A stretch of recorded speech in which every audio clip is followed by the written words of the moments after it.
Governor Nyesom Wike of Rivers State has once again raised the ant of national consciousness of how to grow and sustain the country's economy with his very unequivocal advocacy for states to embrace the principle of comparative advantage as should be practiced in a proper federalism, which he would promote vigorously if he becomes president of Nigeria. Speaking during a consultative meeting with leaders and delegates of the People's Democratic Party (PDP) in Kaduna State on Monday, the 25th of April 2022, where he went to solicit their votes to give him the presidential ticket during the party's forthcoming primary election next month. Governor Wike stated that such approach would not only compel states to exploit their areas of strength for economic advantages, it was also capable of creating jobs for the growing youth population on a sustained and sustainable basis. The principle of comparative advantage holds that a country, or in this case a state in a sovereign unit of federating components, particular in economic terms, has the advantage of producing a particular item at a lower opportunity cost to something else when compared to other states. Comparative advantage is usually more utilized among countries who are trade partners on a bilateral or multilateral basis. But in a country like Nigeria, where virtually every state and federating unit is blessed with either a natural resource or conducive climatic conditions for large-scale agricultural production, it becomes imperative in a postmodern economy for such individual states to fully exploit such advantages within the limits of legal and constitutional elasticity to its advantage. The argument for true federalism, restructuring, and resource control in one form or the other actually predates Nigeria's independence and the confirmation of our status as a republic. But since then, each state and zone has grown into the realization of its area of strength, geographic and demographic advantages.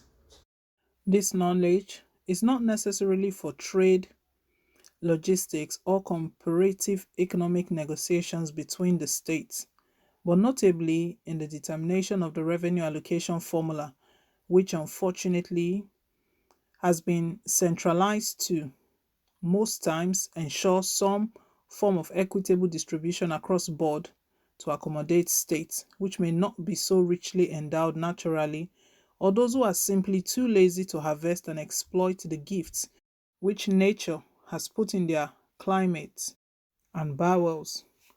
However, with the ever-increasing population figures, especially amongst the virile and active youth cadre, and the dwindling gains from one resource oil company, which has drastically affected generated revenue for federal allocation. The need for diversification and exploitation of other resources outside oil becomes imperative.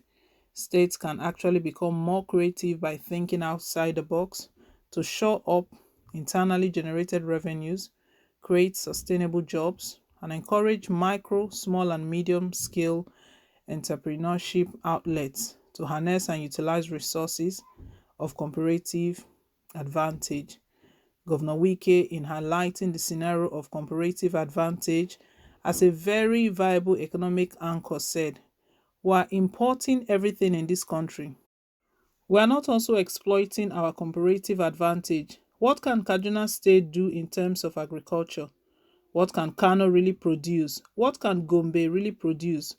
We need to ask to know how in what areas do they really have advantage.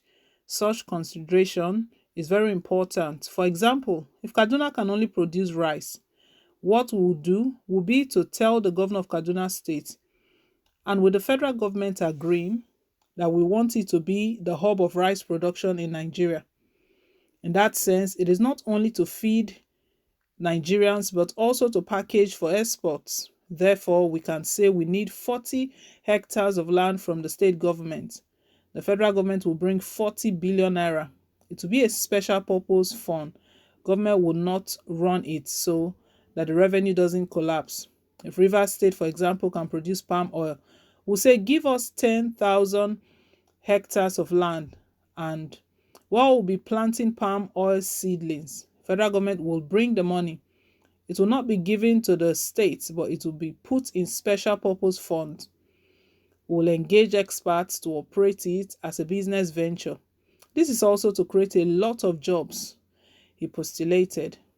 The key takeaway of this very simple and practicable economic initiative is that it will be in the best interest of states to be allowed to produce the goods and services in which they have the highest comparative advantage with central government support, but without the obvious and deliberate over centralization of the bureaucratic process of implementing such policy that presently exists in the country today. A clear example of this over centralization is the Anchor Borrowers Program, supervised by the Central Bank of Nigeria (CBN), which has already swallowed humongous funds. Yet, food is still scarce in the country.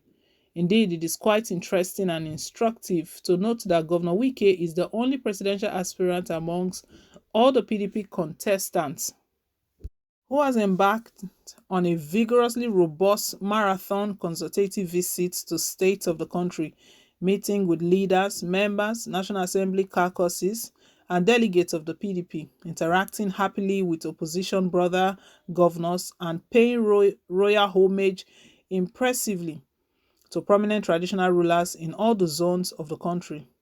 His major theme of driving development and ensuring security has resonated quite loudly and consistently in every consultative gathering and courtesy visit he has addressed, and is gradually but steadily gaining roots in the consciousness of many Nigerians who are only too aware of the precocious and uncertain times we are presently living in. No one except Governor Wike has actually vocalized these national problems with fearless authority, as noted quite distinctly by the Reverend Obi of Onitsha, His Royal Majesty Igwe Alfred Nnameka Achibe, and is providing real confidence, bold and courageous suggestions and solutions to bring Nigeria out of its present doldrums. This latest advocacy for states to embrace, harness, and exploit their comparative advantages going forward is another excellent complementary initiative to enhance security and development, and will only be possible when Nigeria finally has a president like Governor Nyesom Wike. Governor Wike understands what the real problems of the country are and possesses the admirable capacity, unwavering confidence, unparalleled experience, requisite astute administrative and strategic acumen to provide practical, effective, and definite solution to the challenges and move Nigeria to the great heights where it belongs amongst the league of progressive and respected nations globally. This is indeed the right time for Nigerians to make the right choice by choosing a leader who will bring the country out of the woods. Nisirim is Commissioner for Information and Communications, Rivers State. Well, Governor Wike's gospel is being preached. Wike's agenda for comparative advantage. They're trying to sell Governor Wike to Nigerians. Well, guys, leave us your own take. Thank you once again for staying tuned. Please don't forget to like, share, and to subscribe. Till I come your way again with more updates. Bye.